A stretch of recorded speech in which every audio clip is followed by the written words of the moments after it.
Hello everyone, welcome back to the official YouTube channel of Vanguard Defence Academy. और आज हम लेके आए हैं नए क्लासेस। तो नए सेशन के लिए न्यू क्लासेस लेके आए हैं, नए जोश के साथ में, नई उमंग के साथ में। तो ये जो सारी क्लासेस हैं, आपको सभी कोर्सेज की RIMC, RMS और सैनिक, इन तीनों कोर्सेज की आपको क्लासेस मिल जाएगी हमारी यूट्यूब चैनल पे। ठीक है, तो आप YouTube से जो बच्चे इस चीज की प्रिपरेशन कर रहे हैं वो क्लासेस आप देख सकते हो। आपको सारी क्लासेस आपको प्लेलिस्ट में मिल जाएगी।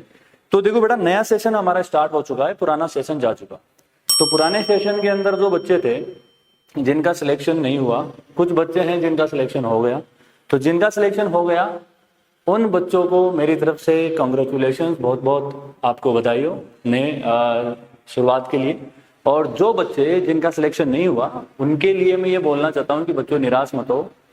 एक चीज है बेटा, देखो जो स्टूडेंट होते हैं ना, उनके लिए खोने के लिए कुछ नहीं होता। जो भी स्टूडेंट होते हैं मेरे, मैं उनको एक ही बात बोलता हूँ कि खोने के लिए कुछ नहीं है और पाने के लिए पूरा जहां है। ठीक है, मतलब पूरी दुनिया है। तो जो स्टूडेंट होते हैं उनके लिए क्या होता है भाई खोने के लिए? है कौन सा ऐसा बिजनेस है, कौन सा ऐसा लॉस लग जाएगा, है कौन सी उनकी दुनिया लुट जाएगी, है ना।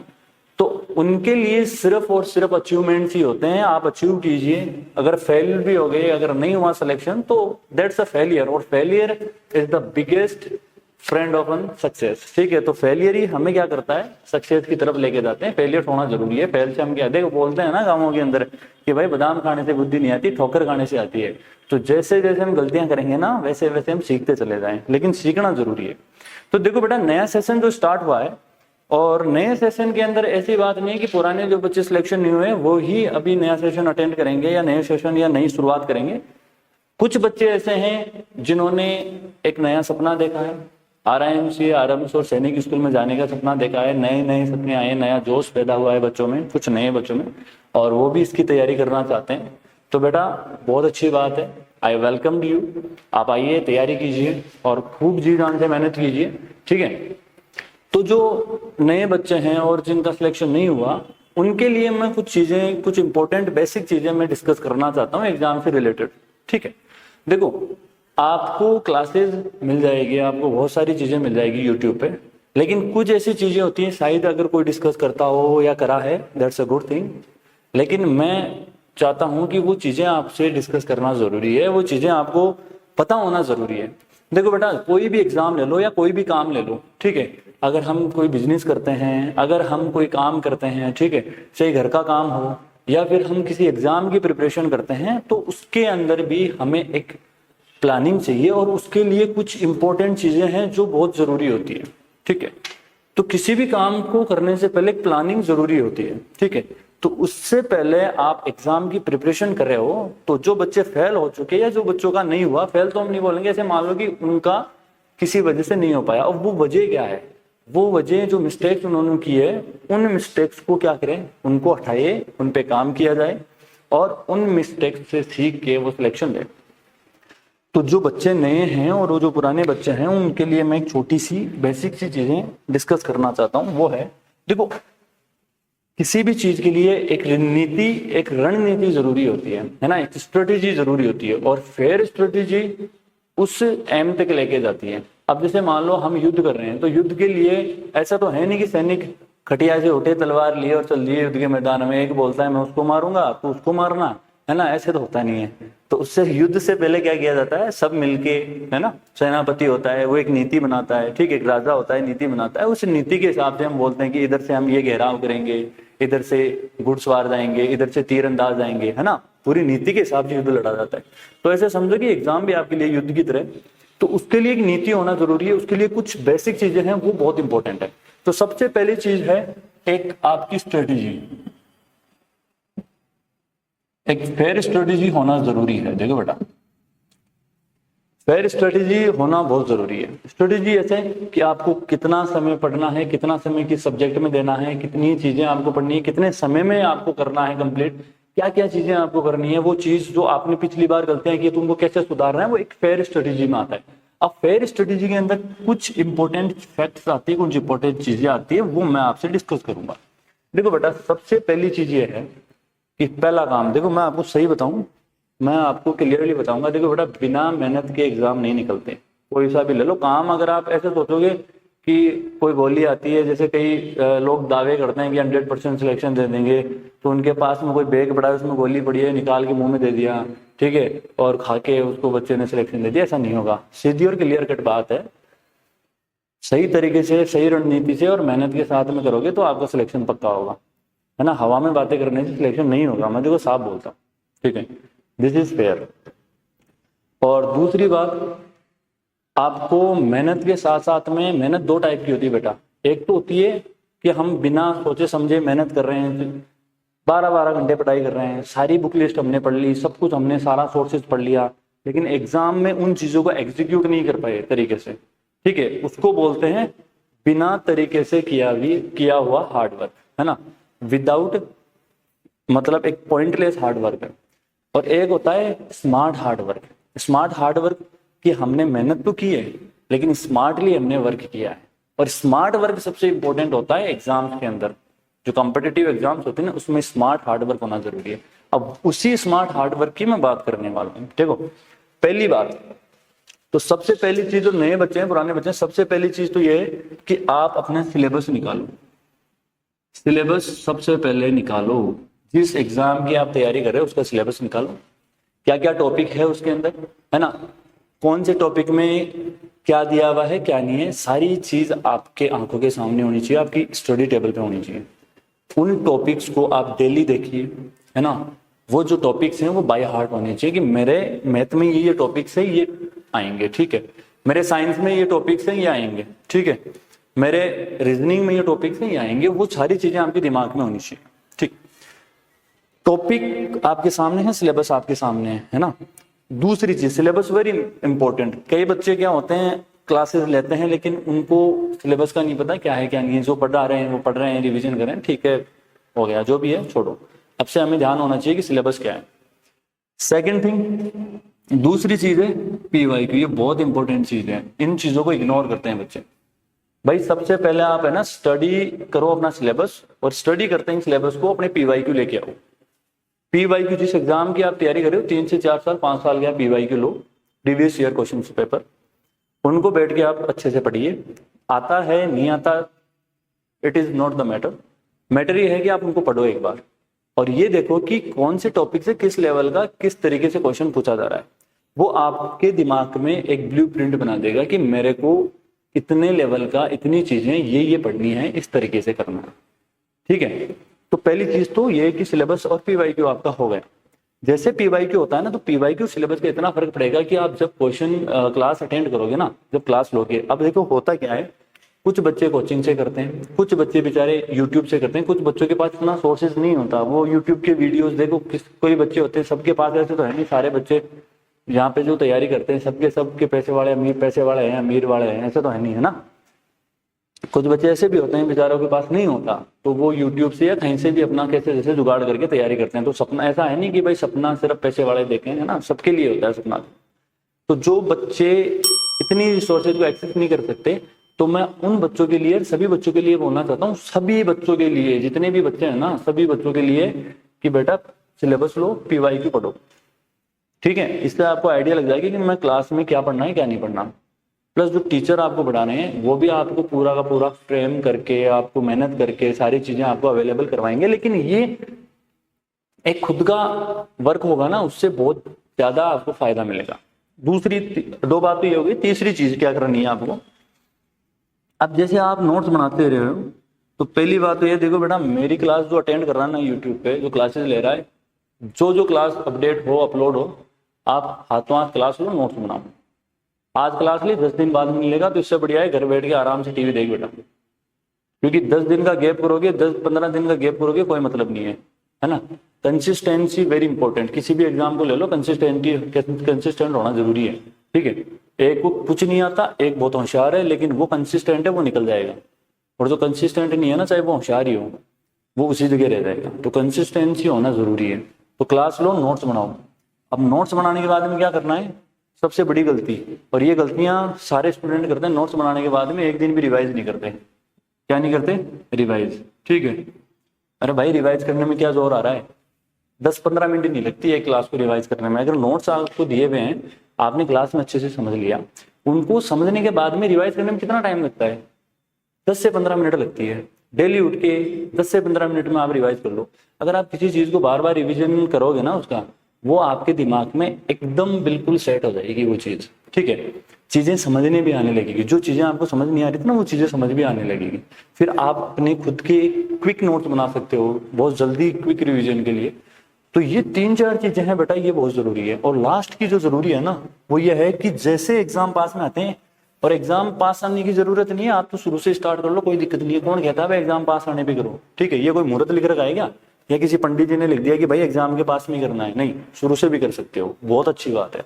वो ये है कि जितने भी सैंपल पेपर हो, ठीक है, PYQs हो, और जितने भी आपको क्वेश्चंस मिले जिस टॉपिक पे मिले आप निकालो। टॉपिक पढ़ा, क्वेश्चंस निकालो, प्रैक्टिस करो। 3 चीज करनी है सिर्फ आपको, सिलेबस, PYQ, नोट्स और सैंपल पेपर PYQ निकालते रहो। सबसे पहले सिलेबस देखो, PYQ पढ़ो, आइडिया लगाओ, ये हो गया काम। नोट्स बनाओ, रिवाइज करते रहो। मल्टीपल रिवीजन जरूरी है, बिना मल्टीपल रिवीजन नहीं हो पाएगा भाई, साफ बोल रहा हूँ। तीसरी चीज सैंपल और PYQ क्वेश्चंस पूरा प्रैक्टिस करते जाओ। जितने क्वेश्चन नहीं है तो मेरे से मांग लो, मैं दे दूंगा आपको, ठीक है। जितने चाहिए वो दे दूंगा, पर मिल जाएंगे आपको, इंटरनेट पे मिल जाएंगे आपको, बाहर बुकलेट्स है, बहुत कुछ मिल जाएगा। दबा के लगाओ, ठीक है। इतना लगा लो कि एग्जामिनर टेंशन में आ जाएगी अगली बार यार पेपर कहाँ से बनाऊं, ठीक है ना। अभी वो आराम से बैठे बैठे पेपर छाप रहे हैं ना, वो इसलिए छापते हैं क्योंकि आप उसको पूरा कर ही नहीं पाते। अगली बार एग्जामिनर जो क्वेश्चन पेपर सेट करते हैं ना, वो भी टेंशन में आ जाएगी यार ये तो सारे ही कर रहे हैं, अब पेपर कहाँ से बनाऊं, ठीक है। तो वो चीज़ है। अब लास्ट जो चीज़ मैं बोलना चाहता हूँ RIMC वालों के लिए, जो RIMC की एग्जाम दे रहे हैं उनके लिए, ये सैनिक सबके लिए थी। RIMC के लिए कुछ अलग से एक चीज़ मैं ऐड करना चाहता हूँ, RIMC, ठीक है, राष्ट्रीय इंडियन मिलिट्री कॉलेज, ये है ना। हाँ, बड़ा एक पोस्ट होती है, कई जगह 2 पोस्ट भी है, मेहनत बहुत है, कंपटीशन बहुत है, और इसमें वही निकलते हैं। RIMC के मोस्टली बच्चे करते हैं क्या है, मैं बता दूँ आपको। मेहनत कर रहे हैं, बहुत अच्छी बात है, पता है मेहनत कर रहे हैं, लेकिन सबसे बड़ी गलती ये करते हैं, और कोचिंग्स में भी शायद बताते नहीं बताते, लेकिन मैं देखा जहाँ तक सारे बच्चों की ये प्रॉब्लम है कि डिस्क्रिप्टिव उनका क्या होता है, पेपर होता है, और मैथ के उसके अंदर डिस्क्रिप्टिव आपको आंसर लिखना पड़ता है, इंग्लिश में लिखना पड़ता है, ठीक है। तो भाई जब डिस्क्रिप्टिव आपका पेपर है तो लास्ट के 2 महीने में क्या आप लिखना सीख जाओगे क्या? नहीं ना। RIMC के बच्चों के लिए मैं बोल रहा हूँ, जिसने RIMC की तैयारी शुरू की है ना, पहले दिन से लिखना शुरू कर दो, ठीक है। आप सोच रहे हो लास्ट के 2 महीने में मैं लिखना शुरू करूंगा और मैं नहीं होगा, आप बोल रहा हूँ नहीं होगा। घर बैठ जाओ आराम से, घर वालों की मदद करो या फिर कुछ और कर लो, पढ़ाई कर लो, लेकिन RIMC नहीं निकलेगी भाई। डिस्क्रिप्टिव पेपर है, स्टार्टिंग से स्टार्ट कर दो, फर्स्ट डे से लिखना शुरू करो जैसा लिखना चाहते हो। देखो इसका लिखने का कारण क्या है, इससे आपकी राइटिंग स्किल इंप्रूव होगी, ठीक है, और राइटिंग स्किल इंप्रूव होगी, आप इंग्लिश में इतना ही बेहतर आप लिख पाओगे, मैथ के अंदर उतना ही जल्दी आप आंसर कर पाओगे। उसके अंदर मैथ के अंदर ऐसा नहीं होता सिर्फ आप नंबर ही यूज कर रहे हो, उसके अंदर आपको एक लैंग्वेज भी यूज करनी है, प्रॉपर लैंग्वेज देनी पड़ती है, तो वो आपकी सुधरेगी शुरू से लिखने के, ठीक है। वहां पे 2 महीने में लिखने बैठोगे ना, पेपर नहीं हो पाएगा। सिर्फ थोड़ा सा लिखोगे हाथ दर्द करने लग जाएंगे, है ना, लोगों के यहाँ पे निशान पड़ जाते हैं उंगलियों के, ठीक है। तो लिखो, जितना लिख सकते हो लिखो, लिखते रहो, शुरू से ही प्रैक्टिस करना शुरू कर दो, PYQ उठाओ और लिखना शुरू कर दो, ठीक है। तो ये चीजें आपको ध्यान में रखनी है जो इस चीज की तैयारी कर रहे हैं। और बाकी मैं आपको ये बोलूंगा कि जिन बच्चों को पिछली बार सिलेक्शन नहीं हुआ, बेटा कोई दिक्कत नहीं है, पूरी साल पड़ी है, अटेम्प्ट्स है ना आपके पास, जिनके पास अटेम्प्ट हैं उनके लिए, जिनके पास नहीं है तो बेटा टेंशन में मत आना। देखो मैं आपको एक चीज और क्लियर कर देता हूँ, जो बच्चा इस लेवल की एग्जाम्स की तैयारी कर रहा है, कॉम्पिटिशन्स की तैयारी कर रहा है, तो उस बच्चे का सिलेक्शन नहीं होगा ना, तो भी वो मैं गारंटी के साथ कह रहा हूँ आगे जब वो कुछ और करेगा ना, वो बहुत अच्छा ही करेगा, है ना, ठीक है। हर बच्चों का सिलेक्शन नहीं होता तो क्या फिर उसकी जिंदगी खराब है? नहीं बेटा, आप 5th 6th क्लास में हो, आपका अटेम्प्ट नहीं है, 9th क्लास में हो, अटेम्प्ट नहीं है, कोई बात नहीं। 9th क्लास में आने के बाद में इस लेवल की प्रिपरेशन करने के बाद में क्या वो उसी जगह रहेगा क्या? वो ऑलरेडी इतना एडवांस्ड हो चुका है कि वो जहां भी जाएगा, NDA की तैयारी करेगा, UPSC की तैयारी करेगा आगे जाने के बाद में, या IIT नीट वगैरह की, तो वो बहुत अच्छा करेगा, ये मैं आपको दावे से कह रहा हूँ, ठीक है। तो चिंता मत कीजिए, यू डिड योर बेस्ट, और आगे भी बहुत अच्छा करोगे। और जो बच्चे अभी कर रहे हैं तैयारी, उनके लिए मैं बोलना चाहता हूँ इन चीजों को ध्यान में रखो बेटा, है ना। इन चीज़ों को ध्यान में रखो। और जो बच्चों का नहीं हुआ कोई बात नहीं, मस्त रहो, इस बार करेंगे, मेहनत करेंगे, दम लगाएंगे, ठीक है। रेगुलर क्लासेज रहना, बस रेगुलर क्लासेज रहना, क्लासेज मिस मत करना। और ये इतना ज़रूर है कि मैं क्लास के अंदर इतना मज़े से पढ़ाऊंगा आपको कि बोरियत नहीं आएगी। दूसरी बात, 360 डिग्री में डाउट सॉल्विंग करेंगे, है ना। और आप जहाँ से भी पढ़ रहे हो, जो कोचिंग से भी पढ़ रहे हो, जिससे भी सेल्फ पढ़ रहे हो या जो भी कर रहे हो, इन बातों को जरूर ध्यान रखना, ठीक है। तो अब हम स्टार्ट करते हैं अपने जो टॉपिक है आज का। तो ये जो टॉपिक है ये अपनी क्लास 9th RMS, 9th सैनिक और RIMC और 6th के लिए भी ये कुछ हद तक बहुत इंपॉर्टेंट टॉपिक है ना। तो इसके अंदर सभी के लिए ये कॉमन टॉपिक है, बहुत अच्छा टॉपिक है, ठीक है। वो है क्रॉप प्रोडक्शन एंड मैनेजमेंट। तो एग्रीकल्चर प्रैक्टिस से आपके काफी क्वेश्चंस आते हैं, ठीक है। तो इस टॉपिक की हम बात करेंगे आज कि क्रॉप प्रोडक्शन और मैनेजमेंट क्या होता है। तो सबसे पहले हम बात कर लेते हैं क्रॉप प्रोडक्शन और मैनेजमेंट क्या है। जो टॉपिक है ना, इस टॉपिक की बात कर लेते हैं। तो देखो बेटा, क्रॉप क्या होती है, अगर आम भाषा में बात करें तो क्रॉप क्या होती है, फसल, है ना। और फसल जो गांवों में बच्चे हैं तो वो फसल किसी ना किसी चीज की फसल देखते ही रहते हैं। गर्मियां सर्दियां आती है तो सर्दियों की फसल देखते हैं, ठीक है। बारिश का मौसम आता है, मानसून आता है, तो मानसून की फसल वो देखते हैं। और फसल भी अलग अलग टाइप की देखते हैं, कभी किस चीज की, बाजरे की देख रहे हैं, कभी गेहूं की देख रहे हैं, कभी मूंगफली की, कभी कॉटन की, कभी क्या, ठीक है। तो इस चैप्टर में हम बात करेंगे कि जो क्रॉप है उसका प्रोडक्शन कैसे करते हैं। जैसे बेटा किसान जो होते हैं वो अपना पूरा 6 महीने की एग्जाम देते हैं, जैसे आप देते हैं उसी तरीके से वो भी अपनी एक एग्जाम देते हैं। और उस एग्जाम के अंदर क्या रिजल्ट आएगा क्या नहीं आएगा, फिर भी वो मेहनत करते रहते हैं, हर साल करते हैं, ठीक है। उसी तरीके से उसी जज्बे से आप भी करो, ठीक है। कई बार फसल भी खराब हो जाती है बेचारों की, फिर भी बेचारे अगले साल एक्सपेक्ट करते हैं कि हमारी फसल अच्छी हो जाए। तो आप भी यार, नया जोश है, नया खून है, क्या एग्जाम में नहीं हुआ तो क्या हुआ, इस बार करेंगे, है ना। मस्त एकदम बढ़िया तरीके से तैयारी करो नए जोश के साथ में। हर जगह एक नई उमंग रखनी चाहिए, आज नहीं तो कल, कल नहीं तो परसों, कहीं ना कहीं तो कुछ तो बढ़िया होगा। डरना नहीं है, रुकना नहीं है ना। नहीं हुआ तो नहीं सही, कुछ और कर लेंगे, लेकिन बस घबराना नहीं है ना, ठीक है। तो देखो क्रॉप प्रोडक्शन मैनेज और मैनेजमेंट में ये जो है, तो मैनेज कैसे किया जाता है। वो जो फसल उगाते हैं तो फसल बोने से लेके फसल को काटने तक की ये सफर होता है। इसके अंदर क्या क्या चीजें की जाती है उस चीज के बारे में हम बात करेंगे। तो ये जो चैप्टर है ये एग्रीकल्चर के एस्पेक्ट से भी हम देखते हैं इसको, इकोनॉमिकली भी इसको देखते हैं और साथ के साथ साइंटिफिकली भी इसको हम देखते हैं, ठीक है। अब देखो बेटा, सबसे पहले हम स्टार्ट करते हैं इस चैप्टर के बारे में कि क्रॉप। तो क्रॉप एक फसल होती है, मतलब क्रॉप को हम हिंदी भाषा में, साधारण भाषा में फसल बोलते हैं। अब ये जो फसल होती है उस फसल के अंदर हम हर बार हर एक सीजन के हिसाब से हम अलग अलग फसल उगाते हैं, ठीक है। तो देखो बेटा, हमारे देश के अंदर, हमारा जो देश है, हमारी जो कंट्री है, उस कंट्री के अंदर डाइवर्सिटी बहुत ज्यादा है। हर एक चीज में हम देखेंगे तो भिन्नता जो है, मतलब डाइवर्सिटी वो बहुत है। अगर हम बात करते हैं लैंग्वेज की, तो अगर हम 100 से 200 किलोमीटर अगर हम ट्रेवल करेंगे तो वहां पे जाके अपनी अभी जो भाषा है यहाँ पे, वहां पे टोन चेंज हो जाएगा, थोड़ी सी भाषा चेंज हो जाएगी, है ना। एक से दूसरे स्टेट में जाएंगे तो पूरी लैंग्वेज ही चेंज हो जाएगी, है ना। पूरे के पूरे जज्बात ही बदल जाते हैं। तो उसी तरीके से हम अगर यहाँ से सदर्न साइड में जाएंगे तो हमें कुछ पल्ले नहीं पड़ेगा, रोटी मांगी तो डोसा ला के देंगे, ठीक है। और ज्यादा बोल देंगे तो टमाटर भी मार देंगे, है ना। इसलिए जहाँ भी जाओ आराम से शांति से रहो। हरियाणा साइड जाएंगे, खड़ी भाषा है, जब भी बोलेंगे तो ऐसे वो लगेगा कि भाई यार कूटने पे आ रहा है, लेकिन बोलते बहुत प्यार से हैं, है ना। राजस्थान में आओगे तो आपको अरे वाह क्या भाषा है ठीक है। तो diversity in language, diversity in culture, diversity in many aspects और मेनी सेक्टर्स, ठीक है।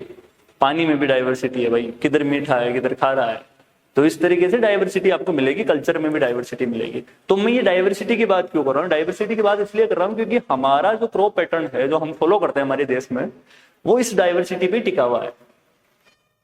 अब वो कैसे टिका हुआ है, क्योंकि हमारे देश के अंदर किसी जगह थोड़ी सी उमस रहती है, नमी रहती है, किसी जगह ड्राई रीजन है, किसी जगह बहुत ठंड पड़ रही है, किसी जगह बारिश ही बारिश होती रहती है, तो इस हिसाब से क्रॉप भी प्रैक्टिस इसी हिसाब से किया जाता है।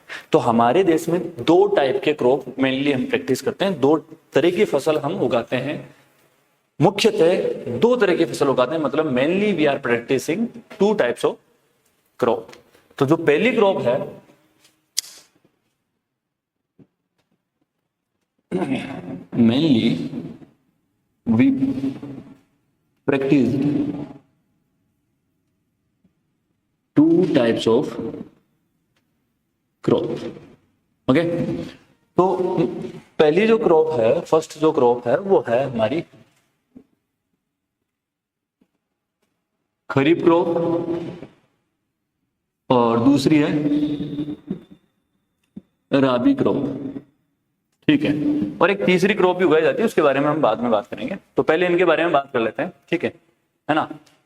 और अगर हम खरीफ क्रॉप की बात करें तो बेटा खरीफ क्रॉप जो है वो हम मॉनसूनल या फिर हम बात करें बारिश के टाइम पे, रेनी सीजन के टाइम पे हम इसको क्या करते हैं, उगाते हैं, इसको हम कल्टीवेट करते हैं। ठीक है, इसको हम प्रैक्टिस करते हैं। तो बेटा जो खरीफ क्रॉप है, सबसे पहले खरीफ क्रॉप की बात करें, खरीफ क्रॉप। तो खरीफ क्रॉप का जो उगाने का जो समय है, शोविंग का जो टाइम है, शोविंग का मतलब बोने का, उसको बीज बोने का समय है, तो वो जो शोविंग का टाइम है वो होता है लगभग जून जुलाई के आसपास। ठीक है भाई, जून जुलाई के आसपास ये क्या आती है, हमारे बारिश का सीजन होता है, मॉनसून आता है।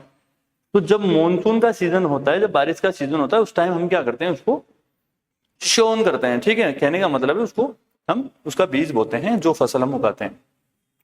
तो देखो, जब हम बारिश के टाइम पे इसको उगाते हैं तो इसको हमने क्या नाम दे दिया, रेनी क्रॉप भी बोलते हैं इसको, रेनी क्रॉप। ठीक है, बारिश की क्रॉप। और इसको मॉनसूनल क्रॉप भी बोलते हैं। ठीक है भाई, मॉनसून के समय हम क्या करते हैं, इसको प्रैक्टिस करते हैं। ठीक है, अब देखो ये जो क्रॉप है, इसके अंदर इस तरीके से मैं आपको समझाऊंगा कि आपको बिल्कुल दिमाग में बैठ जाएगा। ये क्या है, थोड़ा सा बोरिंग लगता है बच्चों को, लेकिन मैं आपको बिल्कुल साधारण, बिल्कुल सामान्य तरीके से समझा रहा हूँ, तो डोंट वरी, बिल्कुल अच्छे से समझ में आएगा। तो अब देखो, हम इसको उगाते हैं जून जुलाई के समय। तो भाई जून जुलाई के समय उगाते हैं तो फसल उगती है, फिर उसको पकने का समय लगता है, फिर उसकी कटाई होती है। तो पकने के समय के अंदर उसके अंदर कई चीजें करनी पड़ती है, तो उसके अंदर करीबन 6-7 महीने का समय लगता है। तो देखो, इसको हार्वेस्ट जो हम करते हैं, हार्वेस्ट करने का मतलब है फसल की कटाई करना। भाई मैच्योर हो गई फसल, फसल पक गई, तो फसल पकने के बाद में उसको काटना है। ऐसा है नहीं खेत में छोड़ के चले गए, गाय बकरियां भैंस खा रही है, ठीक है ना, और हम भूखे मर रहे हैं। भाई उनको भी खिलाएंगे, चारा खिलाएंगे ना, जो आता है। बाकी अनाज तो क्या करेंगे, अनाज हम रखेंगे, हम खाएंगे, रोटी बनाएंगे, बढ़िया गोल गोल रोटी खाएंगे, है ना, कभी बाटी बनाएंगे। तो ये जो हार्वेस्ट का टाइम है, इसका फसल का कटाई का टाइम है, वो कौन सा होता है, सितंबर और अक्टूबर का महीना। अब देखो, सितंबर अक्टूबर की मैं बात करते हैं, आपके दिमाग में थोड़ा दिवाली वाली वाइब्स नहीं आ रही भाई? सितंबर और अक्टूबर में क्या होती है, दिवाली आती है, और उस टाइम ताजा ताजा फसल कटती रहती है, खेतों में काम करते रहते हैं, लोग भाग रहे हैं इधर उधर, है ना, बच्चे पटाखे छोड़ते रहते हैं, है ना, होता है। तो उससे पहले अगर हम देखते हैं, दिवाली के समय से पहले तो कुछ फसल उगी भी होती है ना, और दिवाली के टाइम ऑलमोस्ट वो कट जाती है ना, उसको हार्वेस्ट कर लेते हैं।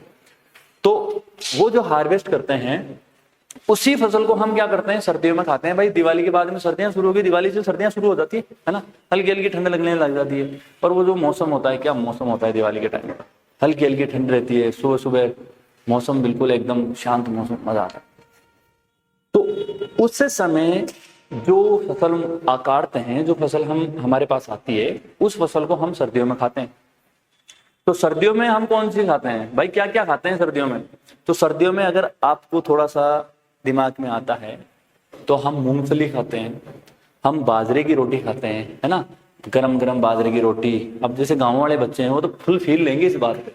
जैसे गरम गरम बाजरे की रोटी होती है, उस पर घी डालते हैं, है ना, बढ़िया कड़ी बनाते हैं, और गुड़ के साथ में उसको बढ़िया तरीके से एकदम, है ना, मिक्स करके, और जो मजा आता है दही के साथ में ताजा ताजा, आहा क्या मजा। तो ये चीजें हम फील कब लेते हैं, जब सर्दियों के टाइम आता है, जब ये फसल आती है। तो बाजरा हुआ, मूंगफली सेक के गुड़ के साथ में खाना, ठीक है, तिल के लड्डू, तो ये सब, ये सारी की सारी फसल हम सर्दियों में खाते हैं। तो ऐसे समझ लो कि ये अभी कटी है, अभी हमारे पास आई है, तो ये अभी आई है, तो इसका मतलब उगी कब होगी? ये उगी होगी जून जुलाई के शाम टाइम पे, है ना। उस टाइम पे हमने इसको बोया होगा, शोविंग की होगी, और हमें मिली होगी सितंबर अक्टूबर के समय में।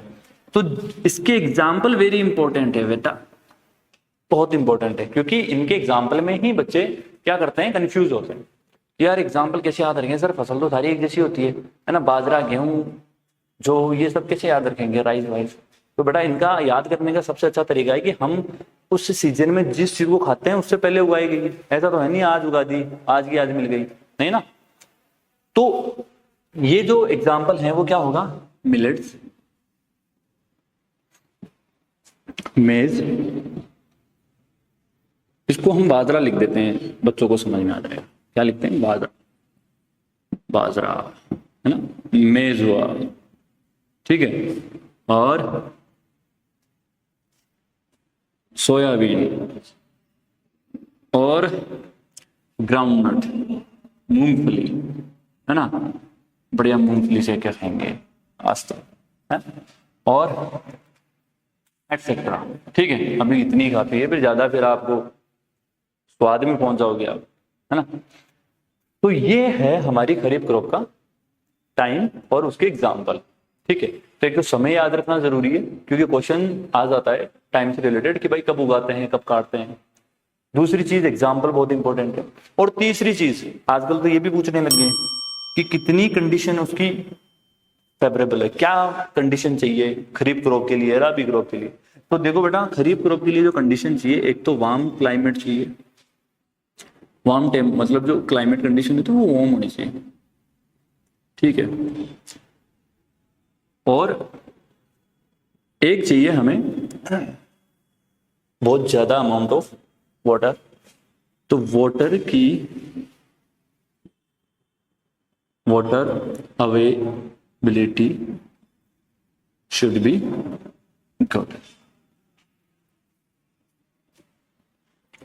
गुड, है ना, अच्छी होनी चाहिए, पानी की मात्रा अच्छी मिलनी चाहिए, तब जाके वो अच्छे से ग्रो करेंगे। भाई उनको चाहिए पानी और वार्म टेम्परेचर, ताकि वो अच्छे से ग्रो करे और अच्छी प्रोडक्शन आपको मिले। अब देखो ये तो होगी खरीफ क्रॉप की बात, ठीक है।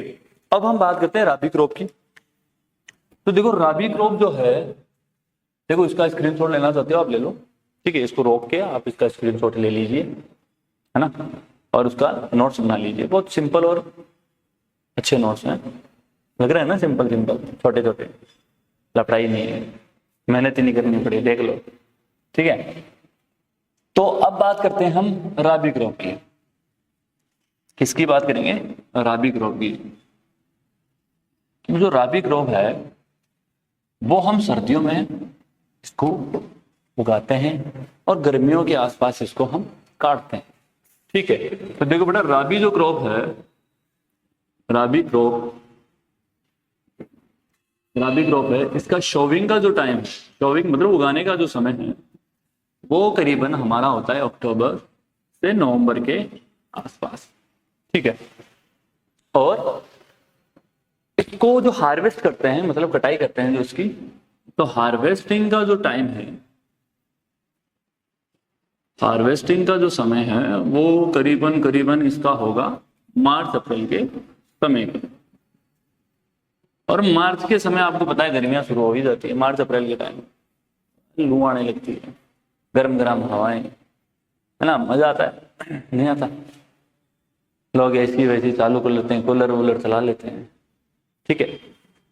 तो वो समय होता है मार्च अप्रैल का टाइम। अब देखो बेटा, जो फसल मार्च अप्रैल में कट रही है तो उसको हम इनटेक कब करेंगे, कब यूज में लेंगे, वो हम लेते हैं गर्मियों में। भाई इस समय क्या हो जाती है, गर्मियां शुरू हो जाती है। तो गर्मियों में जो फसल हम काम में लेते हैं, जो हम ग्रेन्स जो यूज में लेते हैं, जो सीरियल्स हम जो यूज में लेते हैं, वो क्या लेते हैं। देखो बेटा एग्जाम्पल है वीट। वीट क्या होता है, लाइट होता है ना, और उसका जो नेचर होता है वो थोड़ा ठंडा रहता है। बार्ले, ठीक है, मस्टर्ड ऑयल, है ना, वीट हुआ, बार्ले हुआ, मस्टर्ड हुआ और लिनसीड और ग्राम एंड ग्राम। ग्राम मतलब चने, ठीक है। तो चने की दाल बना के बहुत खाते हैं भाई गर्मियों में, है ना। तो ये सब एग्जाम्पल हैं किसके, राबी क्रॉप के, ठीक है। तो राबी क्रॉप में wheat, barley, mustard, linseed and gram, ये सारी की सारी चीजें। देखो वीट जो होता है हमारे गेहूं होते हैं, बार्ले है ना, क्या हुआ, जो हुआ, मस्टर्ड हमारा क्या होता है, ये सरसों हुआ, ग्राम, ये सब चीजें क्या है, चने हुए। तो ये सब चीजें हम गर्मियों में इनटेक करते हैं। तो ये था राबी क्रॉप के बारे में। अब इसकी कंडीशन की अगर हम बात करते हैं राबी क्रॉप की, तो जो कंडीशन जो अप्लाइड होती है इनके लिए, वो क्या कंडीशन अप्लाई होगी, टर्म एंड कंडीशन देख लेते हैं भाई। तो टर्म कंडीशन क्या होता है इसके लिए, वो है एक तो इसको टेम्परेचर चाहिए नॉर्मल टेम्परेचर, या हम बोल सकते हैं कूल टेम्परेचर।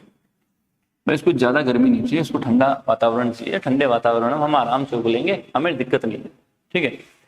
हम वैसे ही ठंडे हैं, अगर बिल्कुल अच्छे से ठंडे तरीके से उगलेंगे। और इसको वाटर भी इतना नहीं चाहिए, वाटर को it's need a less amount of water, it need less amount of water. कम पानी में भी उग जाते हैं भाई, इनको पानी ज्यादा नहीं चाहिए, ठीक है। दूसरी चीज टेम्परेचर भी इनको नॉर्मल चाहिए, ठंडा टेम्परेचर चाहिए। तो ये थी दो फसल, खरीफ क्रॉप, राबी क्रॉप। एग्जाम्पल की बात कर ली, उनका शोविंग से लेके हार्वेस्टिंग का समय भी हमने देख लिया, टाइम हमने देख लिया, और इनकी कंडीशंस की भी हमने बात कर दी। अब वो जो तीसरी क्रॉप है जो मेनली प्रैक्टिस नहीं होती, ठीक है, उसको किसी किसी पर्टिकुलर एरिया में हम क्या करते हैं, प्रैक्टिस करते हैं। तो वो प्रैक्टिस करते हैं, वो उसी जगह करते हैं जहाँ पे जो मिट्टी होती है वहां की जो सॉइल है ना, वो अच्छी है, ठीक है, मतलब फर्टाइल सॉइल है। दूसरी चीज वहां पे वाटर की अवेलेबिलिटी अच्छी होती है, ठीक है। तो उस जगह हम तीसरी क्रॉप को प्रैक्टिस करते हैं। अब ये जो तीसरी क्रॉप है उसका नाम क्या है वो देखो, उसके बारे में जानो। तो थर्ड जो क्रॉप होती है वो होती है जैद क्रॉप। कौन सी होती है भाई, जैद क्रॉप, ठीक है, जैद की फसल, जैद क्रॉप। अब ये जैद क्रॉप जो होती है इसको बेटा फिलर क्रॉप भी बोला जाता है। फिलर क्रॉप क्या होता है भाई, और इसको समर क्रॉप भी बोला जाता है।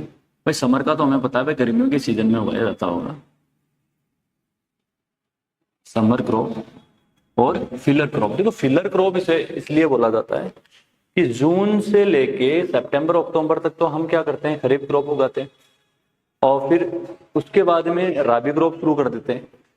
तो मार्च से लेके मार्च, अप्रैल, मई, ये 3 महीने का, अप्रैल, मई, जून, इन 3 महीने का जो समय होता है, इस समय हम कोई क्रॉप प्रैक्टिस नहीं करते। तो उस समय को यूटिलाइज करने के लिए ये आ गई फसल। कौन सी आ गई, जैद क्रॉप। के भाई 3 महीने क्या करोगे किसान लोगों, जैद उगाओ ना आप, है ना। तो उसकी भरपाई करने के लिए आ गई। तो वो जो गैप था उसको फिल करने के लिए आ गए, तो इसको फिलर क्रॉप बोलते हैं। इसको नाम दे दिया फिलर क्रॉप। अब देखो इसका समय जो होता है, इसको हम शोविंग करते हैं करीबन मार्च के आसपास, और इसको हार्वेस्ट करेंगे हम करीबन जून के आसपास, अप्रैल जून के आसपास, ठीक है। और ये जो क्रॉप है इसके एग्जाम्पल होते हैं, इसके उदाहरण देखिए। इसके एग्जाम्पल हैं कुकुम्बर, क्या होते हैं, कुकुम्बर और वाटरमेलन, मस्क मेलन एटसेट्रा। जितनी भी वाटर कंटेनिंग फ्रूट्स हैं, जो ज्यादा, जिसके अंदर पानी की मात्रा ज्यादा हो, वो फल, वो सब्जियां जो होती है, वो सब की सब हम कौन से समय उगाते हैं, जैद क्रॉप के समय, समर क्रॉप के समय उगाते हैं। तो बेटा आज के टॉपिक में हमने ये देखा क्रॉप क्या होती है, ठीक है ना, और कौन कौन सी कितने टाइप की क्रॉप होती है। तो पहली चीज तो देखो ये चीज आपने देख ली। अब इससे पहले एक क्रॉप की जो डेफिनेशन होती है, प्रॉपर डेफिनेशन होती है, हमने देखी कि फसल क्या होती है। तो प्रॉपर डेफिनेशन कई बार क्वेश्चन में एग्जाम्पल, मतलब क्वेश्चन आ जाता है एग्जाम के अंदर कि क्रॉप की प्रॉपर डेफिनेशन क्या होती है। तो साधारण भाषा और सिंपल भाषा में मैं समझाता हूँ आपको कि क्रॉप वो होती है जिसके अंदर एक तरह के मतलब सेम काइंड ऑफ प्लांट्स, मतलब एक तरह के जो पौधे होते हैं, जो प्लांट्स होते हैं, वो एक लंबे एरिया में, बहुत बड़े एरिया के अंदर क्या किया जाता है, उगाया जाता है। तो ये तो थी हिंदी में साधारण भाषा में कि जो प्लांट्स हैं वो सेम टाइप के हैं, एक जैसे हैं, और उन एक जैसे पौधों को, प्लांट्स को हम क्या करते हैं, बहुत बड़े एरिया में, बहुत बड़ी जगह में हम क्या करते हैं, उसको उगाते हैं, है ना, उसको कल्टीवेट करते हैं, उसकी फसल उगाते हैं और काम में लेते हैं, उसको हम बोलते हैं क्रॉप। और अगर मैं इंग्लिश में बात करूं, क्रॉप क्या होती है, क्रॉप होती है the same kinds of plants are grown in a large area, in a huge area, which are known as crop. कि एक जैसे same kind of plants are grown in a large area is known as crop. ठीक है, तो आज का जो topic था वो हमने कंप्लीट कर लिया। क्रॉप प्रोडक्शन एंड मैनेजमेंट में हम आगे बात करेंगे, और बहुत सारी चीजें होती है कि क्रॉप, हमने अभी तो क्रॉप के टाइप्स देखे हैं, अभी क्रॉप के अंदर हम देखेंगे कि भाई क्रॉप उगाने से लेके काटने तक क्या क्या ताम झाम करने पड़ते हैं, बेचारा किसान जो होता है कितने लफड़े झपड़े होते हैं उसके, कितनी चीजें उसको सहनी पड़ती है, कितनी चीजें वो करता है, तो वो सारी चीज हम देखेंगे उसमें। ठीक है, तो आज के लिए इतना ही, बाकी कल मिलते हैं, है ना, नई एनर्जी, नई उमंग के साथ में। ठीक है, तो आज के लिए थैंक यू सो मच। जय हिंद, जय भारत।